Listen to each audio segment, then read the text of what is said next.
So I played both the limited beta and the open beta for Gears of War E-Day. I didn't touch Versus because that doesn't really interest me at all. What did interest me is the Horde Siege mode, because I've always been a fan of Horde and wave-based game modes. I really liked the early Gears 2 through 5's Horde mode, and wanted to check out this different take on it. I will say that I think it's interesting, but I am not a huge fan of it. First, we need to talk about what is Horde Siege. It is basically a quick objective-based extraction shooter without any PvP elements. There are 3 squads on the map, each one doing a different main objective, but you can interact and help each other out with their objectives or with the side objectives that they're doing at the moment. If like one team is struggling or you're just passing by each other and something starts. And like I said, there's also side objectives that you can do to get weapon parts, to unlock weapon upgrades, and there's invasions that happen randomly, like a Corpser or Armored Brumok showing up. It's interesting. You have 3 different ways to play Horde Siege: Blitz, Siege, and Horde. Horde is similar to the older versions, where you hold out in an area,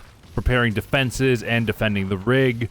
It's only 10 waves instead of 50 like it used to be. It's a very bare bones type of Horde. And after you get through those 10 waves, you then have to get to the extraction point, clear the area, and get out of there. Blitz is all about clearing out 3 areas of enemies and then getting to extraction. It's made to be fast and quick. The reason it's called Blitz. And Siege is all about doing 2 missions. One is holding down a multi-zone area, and the next is repairing and defending a rig from a couple waves of enemies. So far, that is what I have experienced in my limited playtime with the game. Because as of recording this first half of the video, these are just my thoughts from the limited multiplayer beta. And then the second half of the video are going to be my thoughts after the open beta, when I actually like play with friends and try Horde Siege on something other than Rookie, and actually do a few runs of it to see if my opinion changes and to get the opinion of my friends. So from the get-go, I like the feel of E-Day. I play on PC and I'm much more comfortable with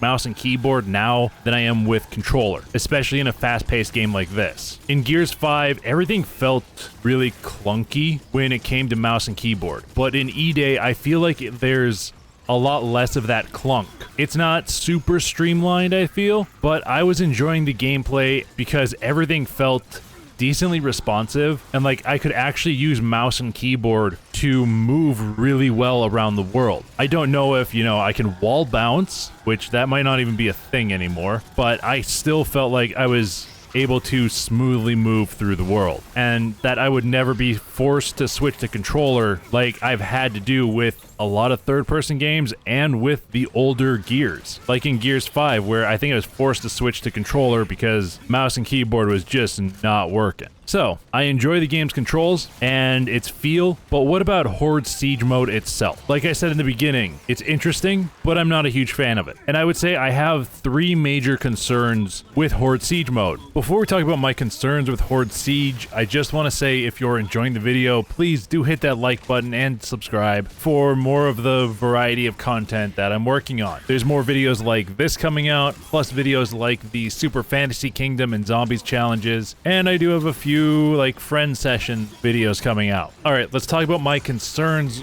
with Horde Siege's longevity. And I would say I have 3 major concerns with Horde Siege mode at this point. 1 personal, and 2 mainly focused on gameplay at this time. Like I said, Horde Siege is interesting, and I don't hate it, but I'm not a huge fan of it, at least compared to the old Horde mode. And this is not some nostalgic hardline of, old Horde is the best, and this one just objectively sucks because it's the newest and it's a new take and they're trying too hard type of position. Like, I loved the old Horde where I could hold my position with my friends and working together over a few hours while creating our own epic moments from that. Just working together, and it felt really good. Like fighting for survival against a Brumok with a silverback on gridlock, or accidentally killing Josh with a mortar strike while he's collecting points on reactor. And I don't feel like there's going to be those moments in this Horde Siege mode because it is such a short time frame. I'm talking moments like how Horde gradually ramps up, where your position is getting more and more overrun as time goes on,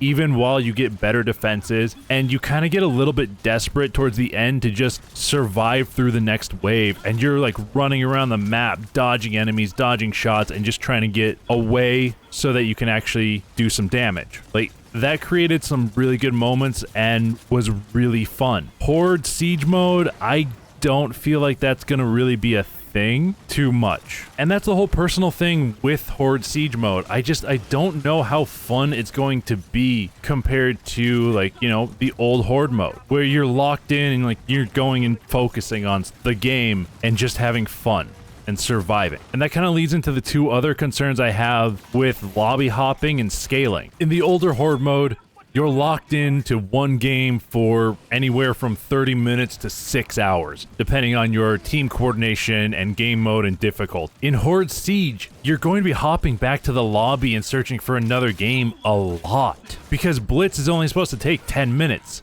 Siege is supposed to take 20, and Horde is maybe an hour and a half at max. Unless you're on like lower difficulties, then it's like 20 to 30. And with how like quick the matches are, you're going to be jumping back and forth, and it's like, I don't know how quickly that's going to get old, because when you're jumping back and forth like that, if everything has the same objective every time, like Blitz is always just get there, kill the stuff, you're done, it's gonna get real fucking boring. Like, the side objectives are nice to break it up, but if there's not like a decently creative variety of objectives for like the main thing to do, I think it's just gonna get real old, and it's just gonna suck having to jump back and forth from the lobby to getting into the game, and then trying to make your own fun there with going to the different side bosses. And if like an invasion doesn't happen, it just feels like it's gonna be kind of boring if they don't have like a good variety of different objectives for like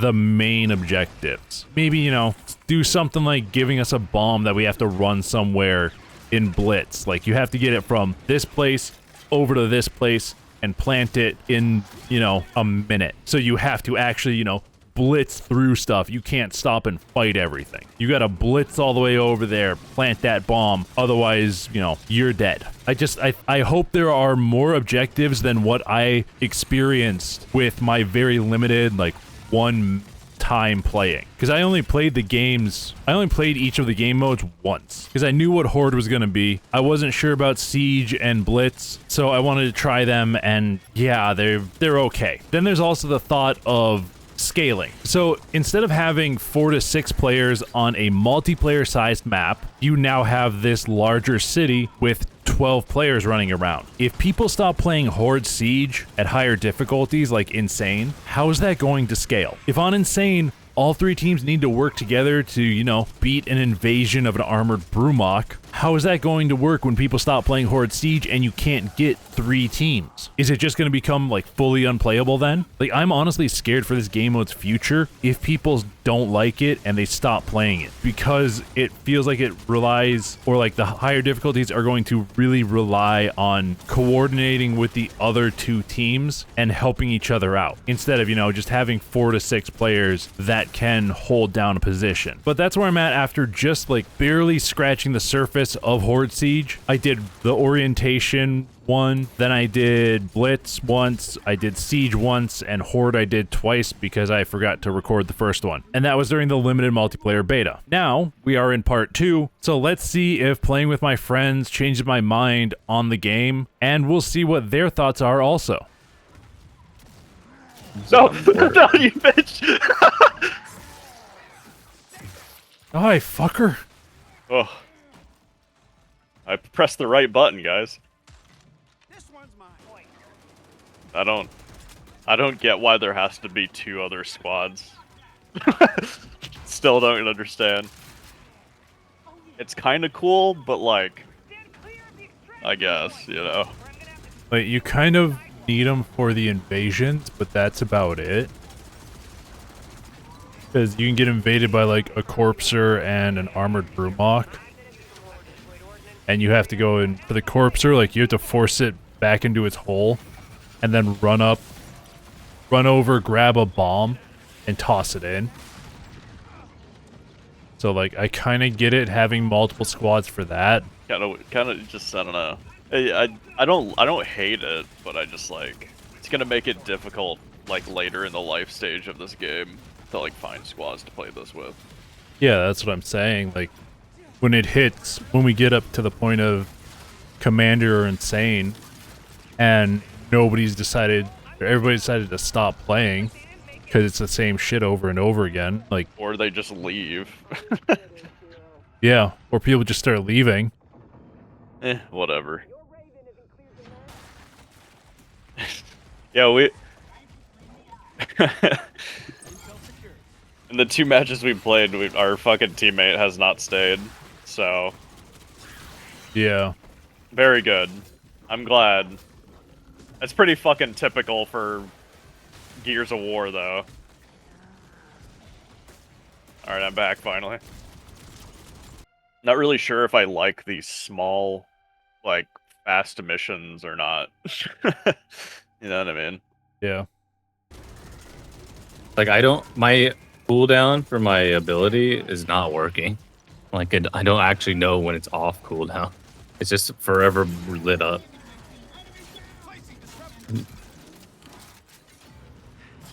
The fuck? This isn't supposed to be a beta. It's supposed to be a product demo. What the fuck? Yeah, what the fuck? Yeah.